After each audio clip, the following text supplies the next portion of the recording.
हमें लगता है कि कोका कोला एक सॉफ्ट ड्रिंक कंपनी है, पर अगर हम लोग प्रैक्टिकली देखें तो कोका कोला एक मार्केटिंग कंपनी है। नहीं, तुम लोग खुद सोचो कि चीनी का पानी बेचना धंधा थोड़ी हो सकता है, और वो भी आप अपनी चीनी का पानी पूरी दुनिया के अंदर बेच रहे हो, और आपकी डिमांड इतनी है कि कभी कभी आपके प्रोडक्ट की शॉर्टेज भी हो जाती है। ये एक मीठा चीनी का पानी इतना जरूरी कैसे बन गया? और उसका इकलौता रीजन है मार्केटिंग। हम सभी लोग बचपन से कोका कोला पीते हुए थोड़ी बड़े हुए थे। बड़े होने के बाद देखा कि यार सभी पी रहे हैं तो हमने भी पीना शुरू कर दिया, पर सभी के हाथों तक कोका कोला की बोतल आना आसान नहीं था, स्पेशली इंडिया जैसे देश के अंदर जहाँ पे गवर्नमेंट हर चीज में इंटरफेयर करती है। और आज तो फिर भी इंटरफेरेंस बहुत ज्यादा कम है, पहले के टाइम पे तो बहुत ही ज्यादा थी। कोका कोला इंडिया के अंदर 1950s के अंदर लॉन्च हुई थी, बट उस टाइम पे इंडिया के अंदर इतने प्यारे प्यारे कानून बने हुए थे ना कि वो सस्टेन नहीं कर पा रहे थे। हर कुछ टाइम में कानून बदल जाते थे, इनको अपनी पूरी पूरी पॉलिसी चेंज करनी होती थी, और ये लोग प्रॉफिटेबल तो दूर दूर तक नहीं थे। और ये सारी प्रॉब्लम्स देखने के बाद ना 1997 के अंदर इन्होंने इंडिया को एग्जिट भी कर दिया था कि भैया हमसे तो धंधा नहीं हो पा रहा है। बट इंडिया के अंदर 1991 के अंदर एक बहुत ही इंपॉर्टेंट चीज हुई थी, और उसका नाम था लिबरलाइजेशन। और ये होने के बाद फॉरेन कंपनीज का इंडिया के अंदर आना काफी ज्यादा आसान हो गया था, और इसी चीज को ऐसा अपॉर्चुनिटी मानते हुए 1993 के अंदर कोका कोला ने इंडिया के अंदर री एंट्री ली थी। बट आप लोग 10 साल से भी ज्यादा मार्केट के अंदर गायब थे, और ऐसा तो है नहीं कि खुला मार्केट पड़ा रहेगा और कोई भी कंपनी आके उसको एक्वायर नहीं करेगी। तो कोका कोला के जाने के बाद थम्स अप, जो कि एक इंडियन लोकल ब्रांड था, उसने पूरे इंडिया के अंदर अपनी जगह बना ली थी। तो जैसे ही कोका कोला ने इंडिया के अंदर एंट्री ली, उनको 4 सबसे बिगेस्ट प्रॉब्लम का सामना करना पड़ा। फर्स्ट वन जिसकी हम बात कर रहे हैं, दैट इज कॉम्पिटिशन। ये कोका कोला को इंडिया के अंदर लाके इतना सस्ता बेचने की कोशिश कर रहे थे ना, फिर भी लोग ले ही नहीं रहे, क्योंकि टेस्ट बर्ड सेट बैठ चुके हैं। अभी लोगों को सिर्फ थम्स अप ही पीनी थी, बल्कि थम्स अप भी कोका कोला से ही इंस्पायर्ड थी। बस थोड़े इंडियन टेस्ट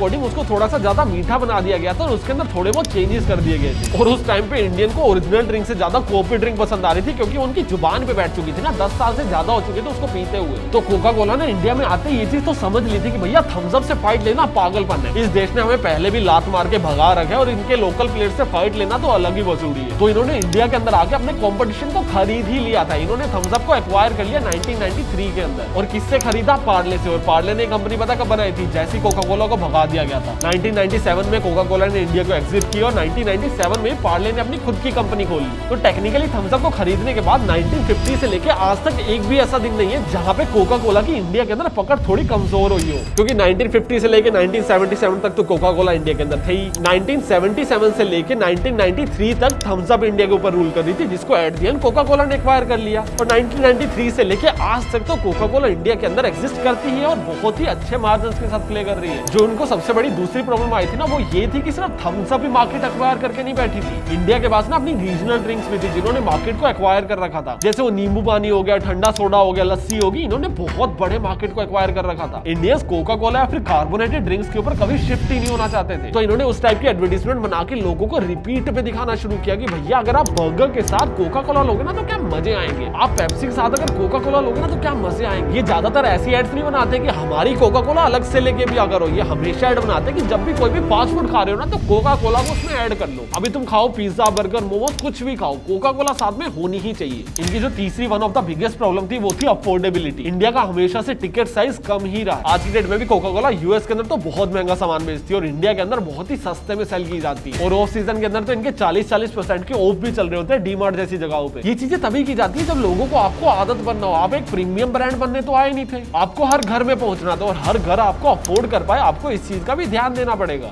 एक्चुअल में आज की डेट में भी कोका कोला को बनाने की कॉस्ट कम है, उसको डिस्ट्रीब्यूट करने की कॉस्ट ज्यादा है। फैक्ट्री से वो बोतल तुम्हारे हाथ तक पहुंच रही है, उसके अंदर जितने भी खर्चे लगे हैं ना, उसके अंदर डिस्ट्रीब्यूशन कॉस्ट ज्यादा है। एक्चुअल में जो कोका कोला का उसके अंदर मटेरियल अगर उससे कंपेयर करें तो। और ये सारी पिछली 3 प्रॉब्लम्स आप लोग कहीं पे भी चले जाते हैं, आपको फेस करनी ही पड़ती। किसी देश के अंदर ज्यादा करनी पड़ती है और किसी देश के अंदर कम करनी पड़ती, पर इनके साथ एक बहुत बड़ी प्रॉब्लम हो गई। इंडिया के अंदर ना अफवाह फैल गई थी कि जो कोका कोला होती है ना, ये तेजाब है। पीछे ऐसी कुछ न्यूज भी निकल के आई थी कि कोका कोला की बोतल में मरा हुआ चूहा मिला था, और उसकी तरफ पूंछ मिली है, क्योंकि बाकी पूरा चूहा डिसॉल्व हो गया था। तो लोगों के ना मन में अफवाह फैल गई थी कि जो कोका कोला है ना, ये एक्चुअल में तेजाब है। और उस टाइम के आसपास ना कोका कोला की सेल ना ड्रास्टिकली डिक्रीज भी हो रही थी, और उसको कवर अप करने के लिए इन्होंने एक ट्रांसपेरेंट कैंपेन शुरू किया। इन्होंने लोगों को बताया कि भैया तुम खुद आगे देख लो कि हम कोका कोला बनाते कैसे, उसके अंदर डालते क्या क्या, आप लोग खुद आगे देख लो। इनका बस एक कोका कोला का सीक्रेट फॉर्मूला है जो ये किसी को नहीं देते, जो कि उसका टेस्ट है एक्चुअल में। उसके अलावा इन्होंने बताया कि हम तो ट्रांसपेरेंटली बना रहे हैं, ऐसा कोई चीज डाल ही नहीं रहे अंदर जिससे ही चीजें हो। इन्होंने अपने केस को जाके हाई कोर्ट के अंदर लड़ा भी और उसके बाद जीते भी, और उस जीत की टीवी के अंदर एड चलवाई कि भैया सारी दुनिया को पता चले कि एक्चुअल में ऐसा कुछ भी नहीं है। और बाकी अपना मार्केट शेयर बढ़ाने के लिए इन्होंने डिफरेंट प्रोडक्ट्स को ऐड ऑन करना शुरू कर दिया। आज इनके काफी सारे फ्लेवर्स निकाल रखे हैं, क्योंकि हर किसी को कोका कोला भी नहीं पसंद है, राइट। इन्होंने देखा कि इंडिया के अंदर मैंगो ड्रिंक्स बहुत चल रही है, इन्होंने अपनी मैंगो ड्रिंक निकाल दी। इन्होंने देखा जो पेप्सी इनका बिगेस्ट कॉम्पिटिटर है वो क्या निकाल रहे हैं, इन्होंने वो भी निकाल दिया। और इनकी सबसे अच्छी चीज ये ना खुद को रिलेटेबल बहुत बनाने की कोशिश करते हैं। आप लोग कोई भी ओकेजन देख लो, दिवाली आ रही है, होली आ रही है, कोई बढ़िया इंडिया के अंदर मूवी आ रही है, चाहे वो शाहरुख खान की हो जाए, चाहे वो डेडपुल टाइप्स हो जाए, ये हर किसी से रिलेट कर लेते हैं। इंडिया के अंदर आईपीएल भी आ रहा होता है ना, ये आईपीएल के स्पेशल कैंस निकाल देते हैं कि भैया अगर आईपीएल देखने जा रहे हो तो कोका कोला के ये वाले कैन पियो। इनको बस बहाने चाहिए अपने आप को प्रमोट करने के लिए, और इसीलिए मैं इनको एक मार्केटिंग कंपनी बोलता हूँ, इनको सॉफ्ट ड्रिंक कंपनी नहीं बोलता हूँ। इनको पता है खुद को हाईलाइट कैसे करना और बेचना कैसे है, क्योंकि जितना आप लोग दूसरों के सामने खुद को हाईलाइट करोगे उतना दिखोगे, और जितना दिखोगे उतना ही तो बिकोगे। और बाकी कोका कोला की जर्नी के अंदर इतना ही। तुम मुझे बताओगे नेक्स्ट वीडियो तुम लोग किस पे देखना चाहते हो, और मैं तुम्हें अगली वीडियो में मिलता हूँ। Bye bye.